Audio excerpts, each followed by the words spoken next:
Yes, people, meet up on thing on the internet named My Strawman. It's a Meet Your Strawman redemption services. See the site, yeah?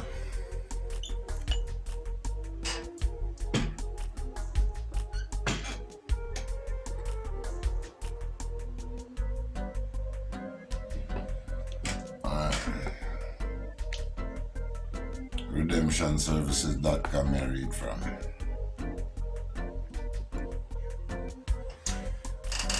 I must say Meet Your Strawman, a roadmap to understanding the present legal status of Americans today.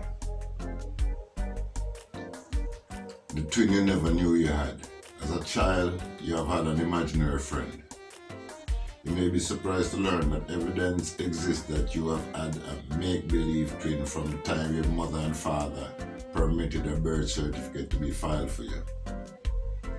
This make-believe friend is not real, but an artificial. It is a strawman, an artificial entity that has a name very similar to yours.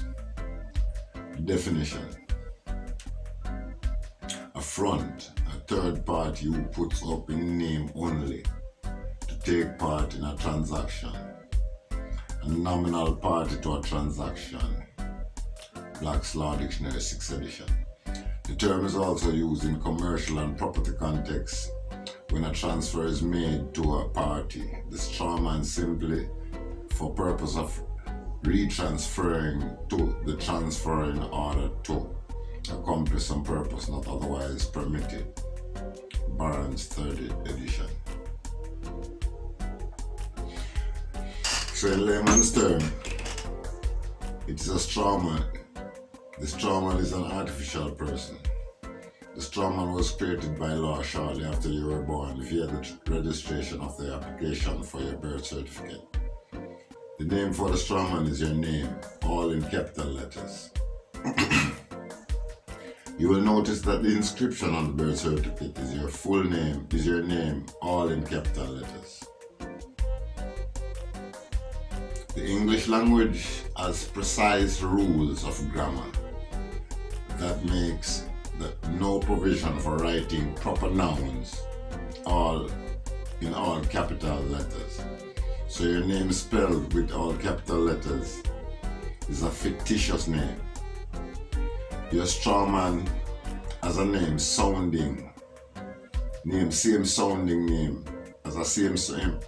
Your strawman has a same sounding name as your name, but is an artificial entity which exists only by force of or in contemplation of law.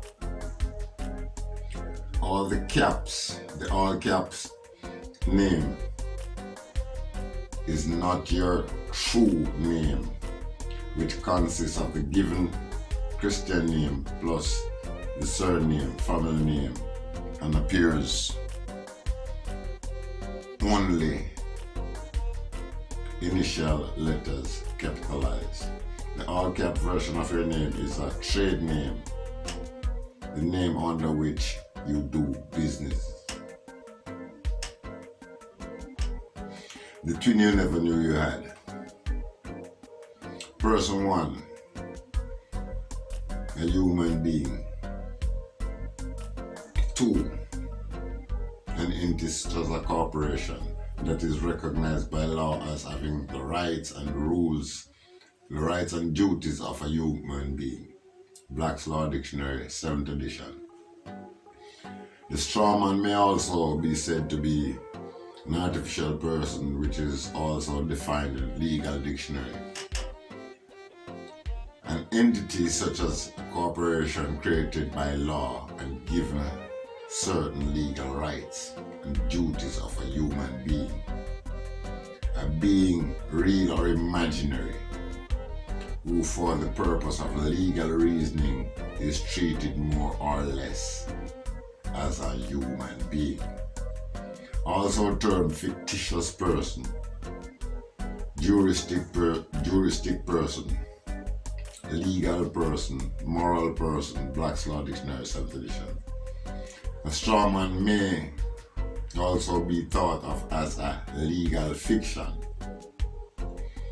Legal fiction, assumption of fact made by courts as a basis for deciding a legal question.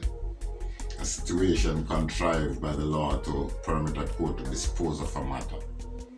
Black's Law Dictionary 5th edition. As we explore further, we must distinguish between the strawman and it our person, and the real flesh and blood being human being, which we will call a man. Man as a legal definition. A human being, a person of male sex, a male of the human species above the age of puberty. In the most extended sense of the term, includes not only the adult male sex of the human species, but women and children in feudal law, vessel, a tenant of feudatory, Black's Law, 5th edition. Civil law. So we conclude that man is a term of nature, but who created nature? Some would say God, others would say the creator, a term often used by the founder of our country. While others might hold a different view, on the other hand we see person as a term of the civil law, who is the creator of the civil law. Civil law, a rule of civil conduct prescribed by the supreme power of state. The civil or municipal law of the Roman Empire, Ballantines Law Dictionary, 3rd edition. So kings, emperors, or legal bodies acting as sovereign capacity are the creators of civil law. When a government acts as sovereign, it is acting outside its constitutional authority. So we see that a man and a person are very different terms identifying very different things. If you study Roman civil law, you will see that originates and uses fictitious law, fictions of law. It originates and uses fictions of law, that is, concepts that are contrary to the natural order of things and based upon presumptions that are untrue. You will realize that this person recognized in the civil law is a fictional entity. You will come to see that the vast difference between man and person. So the strawman is a person, a public name that is recognized as a civil society. Well-mentioned legal fiction and fiction of law. So let's see how these are defined. We've mentioned both of them. Fiction of law. An assumption or supposition of law that something which is or may be false is true, or that a state of fact exists which has never really taken place. An assumption for purpose of justice of a fact that does not or may not exist. A rule of law which assumes as true and will not allow to be disproved. Something which is false but not impossible. Black's Law Dictionary, 5th edition. That comes from. One pictures here, so when people are show whatever documents, man, woman, whatever them other people. Like one clergyman are showing some. The distinction between a man and a person is a difficult concept to grasp. But a proper understanding of the relationship between the government, the man, and the straw man is essential to gaining increased freedom. While the concept of these relationships is very simple, there are some fundamental principles that must be explored. We have mentioned that the straw man is an artificial entity or person, but there are several types of organizations or artificial entities.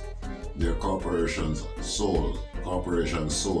aggregate corporation, municipal corporation, revocable living trust, soul, and the unincorporated business organizations. Many people use these entities for various reasons, including maintaining personal control over their assets, protection from lawsuits and judgments, avoidance of probate, avoidance of estate taxes, reduction in tax liability, and many other reasons. We will look into the difference between the sole entity and an aggregate entity, the construction of these entities, and the result of that construction as it applies to the straw man. In all organizations, there are two basic operational positions: the stockholder, owner, beneficiary. We'll call this the beneficiary position. And the officer, president, chairman, trustee. We'll call this the operational position. Sole corporation, as defined by Black's Law Dictionary, is one consisting of one person only and its successor in some particular station. We are incorporated by law in order to give some legal capacitance and advantages, particularly that of perpetuity, which in their natural state as persons they could not have. In corporation sole, one person holds both operational positions of the organization. Corporation sole may be established under legislative authority. This is considered by statute a citizen of the government. As such, the safeguards of the Bill of Rights do not extend to corporate souls. The court have warned that statutory licensed sole proprietorship are in a fact a government agency by definition of how they are created. Most people who choose a sole organization do so because they maintain personal control over their assets. Okay.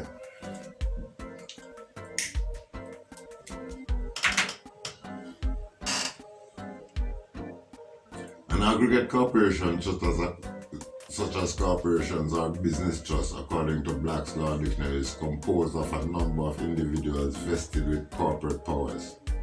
With an aggregate organization, different parties must hold the beneficiary and operational positions. The same party holds them. They are a sole organization. Family members are always counted as one party. Therefore, would be a sole organization. In an aggregate organization, the one who is in control is immune from damages or liabilities of the beneficiaries. In an aggregate corporation, the holder of the first operative position controls the assets of the holder of the second operative position.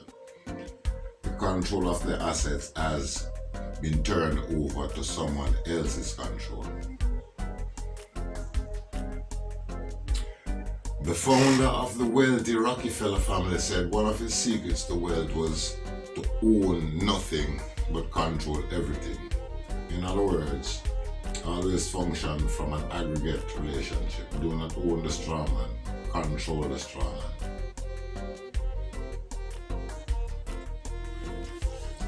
If you are not the beneficiary owner of the straw man, you are not liable for his debts or obligations. You're in control. You have the highest lien hold interest on the straw man. You must be paid before anyone else collects from the straw man. And you cannot go to jail for his misdoings. A look at the structure of the straw man entity shows the ownership, control, relationship, and which position it is best to hold. Prior to the redemption process, redemption is a term used among freedom-loving people to describe the process of regaining control of your straw man. The man is considered both a beneficiary of the relationship and surety of the straw man. After redemption, the man is no longer a beneficiary and is no longer surety. After redemption, the man is the controller and creditor with the highest lien interest in the straw man. The man is now in an aggregate relationship with the straw man. He does not own the straw man, but he controls the straw man by the primary lien or interest. The importance of redemption. In America, the power was granted to government by the people. Power is granted to the government by the people individually to create states, and by the people as a whole to create national government. Once the people decide individually to create states, they can only change the policy or law of the state as people collectively. That is because they have agreed to become part of the public. There are only one person in a large body of people that act collectively. The people are in the state and national government at that same time. The public government is an artificial entity. The government is owned and controlled by the same people, so the government is a sole organization, not an aggregate organization. As long as a man is dealing publicly, he is in a sole relationship with the public. The straw man, being artificial, lives in the artificial place called the public.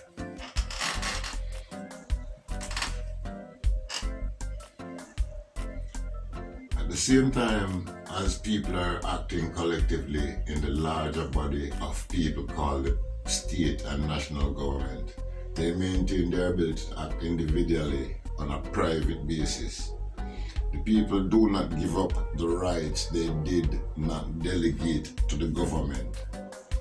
They retain those rights. Any man can contract privately as they see fit, and government cannot interfere with the private contracts of men.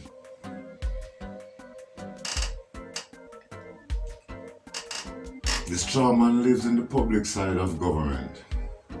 He is part of the public government and functions under the laws of the public. This is necessary and proper because the creator of an entity has the right to control it. Since the government created a straw man, it is only right that the straw man live under the rules of its creator. But once the straw man has been redeemed, the government is no longer in control of the straw man. He is now controlled by the man using his right to private contracts. The man has left the public as a beneficiary in sole relationship to the straw man to live privately as a creditor in an aggregate relationship with the straw man. As far as this relationship is concerned, the straw man is privately controlled. The straw man still exists as a public entity because that is the only world in which he has reality. This relationship with the man is private. The relationship with the man being is controlling because the man has a higher priority lien on the straw man than the government.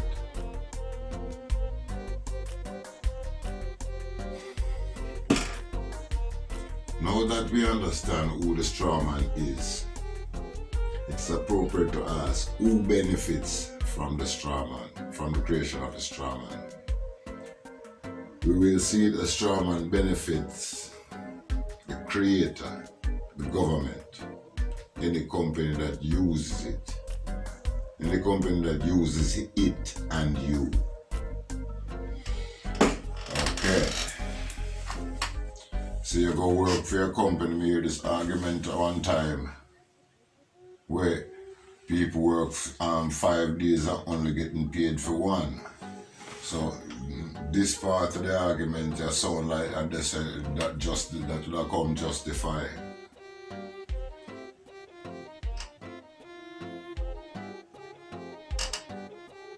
Somebody asks me, who benefit from this? Is the government benefit from the straw man? Or any company that uses it and you?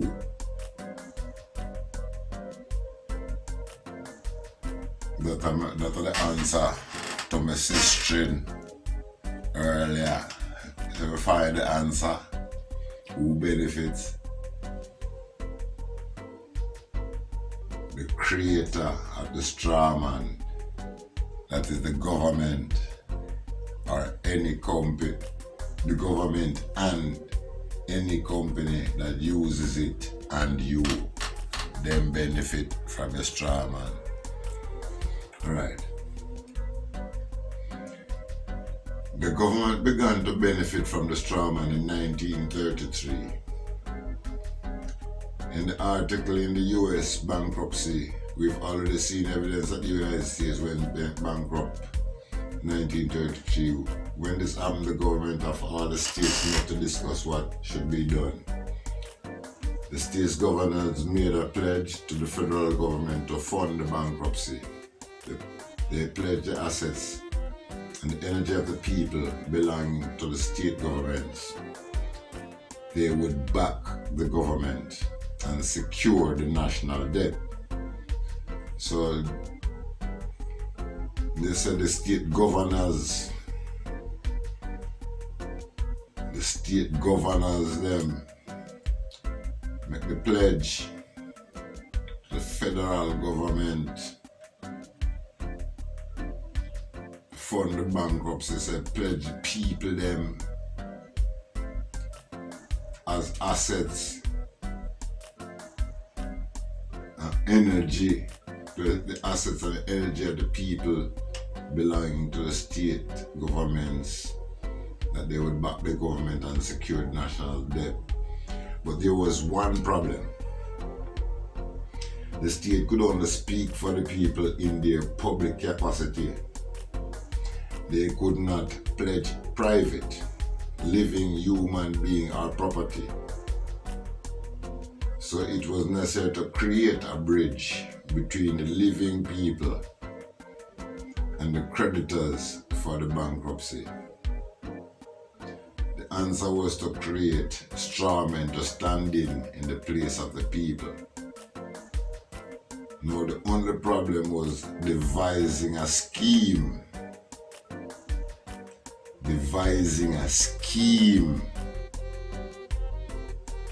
whereby the people would agree to contract with the straw man as its surety. So the people them was surety.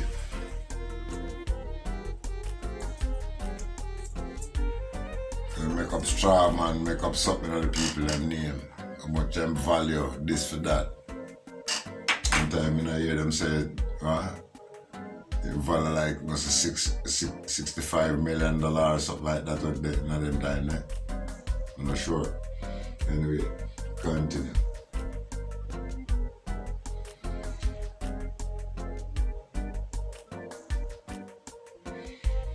When governors made the pledge, they agreed to register the application form for the birth certificates of the people within the United States Department of Commerce.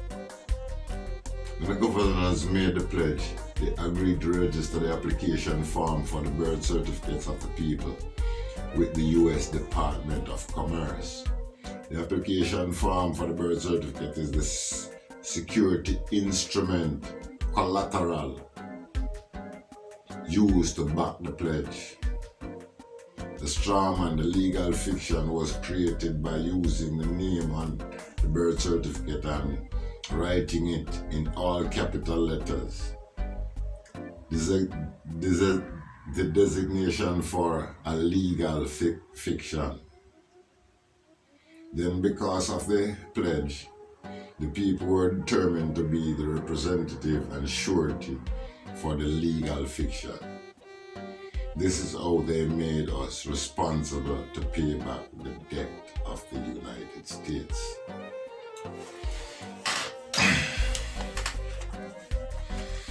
I tell somebody say one time I hear about a thing where every baby born in Jamaica I go owe something like 4,000 American dollars, something like that.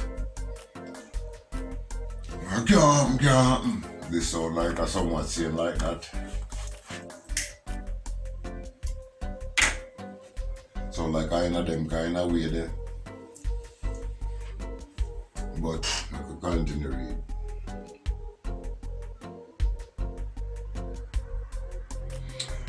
When the government or any corporation uses any process whatsoever, they are using it against a legal fiction, which they want the people to think it's them.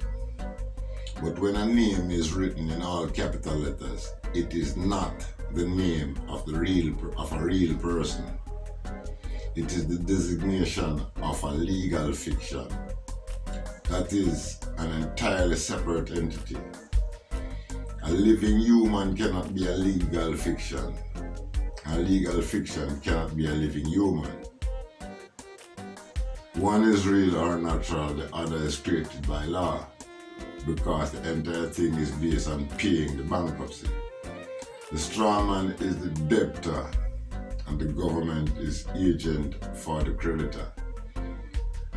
The international banker who owns the Federal Reserve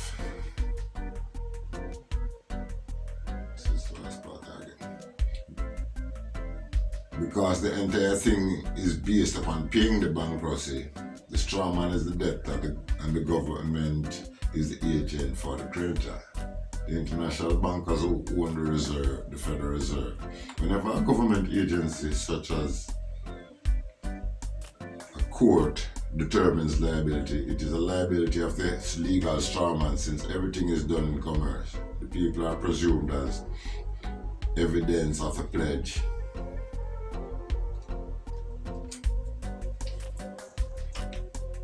Of their governors to be the surety for the strawman, and they must pay the liability. Now let's see how the strawman benefits others. The strawman is thought of as a transmitting utility, which we define as an agent solely utilized for the purpose of transmitting commercial activity for the benefit of secured party. Government and big business have set up a system so that the only way a man can access the goods and service of nation is through the strawman. The strawman serves as a utility through which goods and services may be transmitted to you. You are forced to interface with society through your strawman. You will notice that the strawman's name is used on virtually all public documents, including but not limited to birth certificate, driver's license, passport, social security cards, bank accounts, checks and statements, credit cards, the checks you receive from your employer, legal documents, any letter from the government entity at any level, etc. You will discover that the government agencies, bank and other corporations, courts and tax agencies deal with you exclusively through the strawman. These organizations insist on dealing with you only via an all caps version of your name in any and all key document, contracts, accounts and agreements with them. And one of many benefits and services made available to your strawman is your social security number. The SSN is a public number associated with a public persona, your strawman. The SSN is a benefit because it allows you to open a bank account or get a job. A federal law was passed in 1994 that made it a requirement to give your SSN to get a driver's license. It would be difficult, though not impossible, to do any of these things without using the SSN. All of these things and many more can be thought of as benefits granted to the strawman. But these benefits come with a price.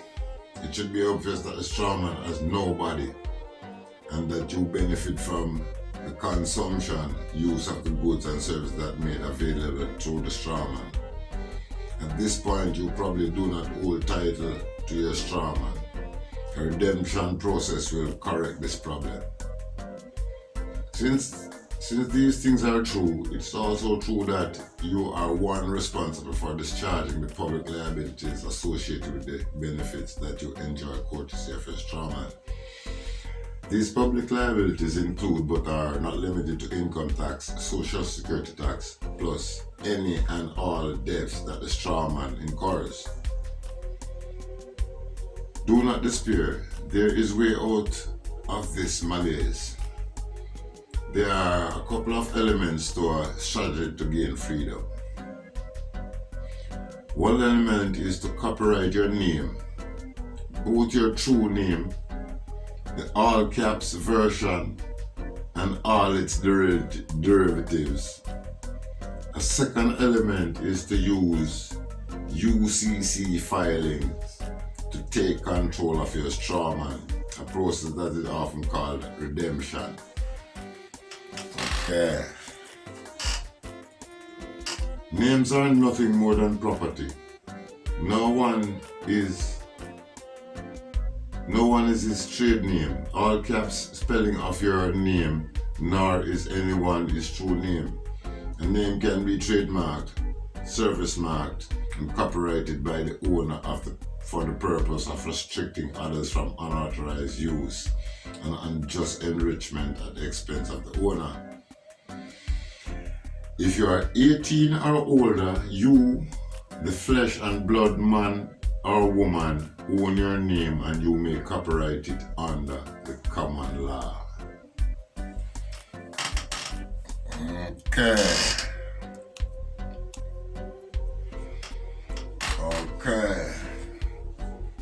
So that's how you look like them people might have did collect money.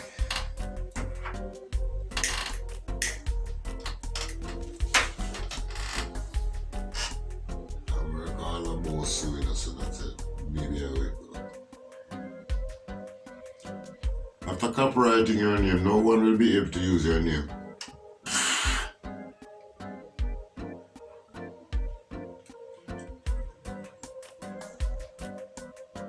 After copyrighting your name, no one will be able to use your name to enrich themselves without first gaining your agreement.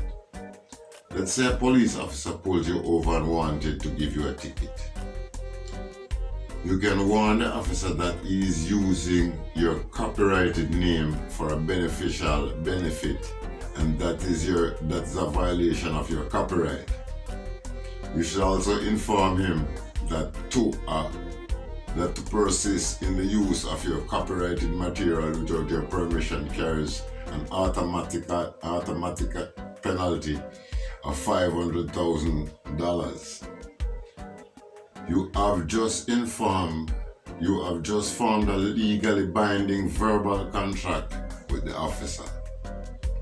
If the officer then persists in using your name without permission, he has breached the contract. You would then have the right under UCC Article 9 to default judgment against them using non-judicial proceedings to collect on the debt that he owes you. This is a very powerful concept that can be used in dozens to hundreds of ways.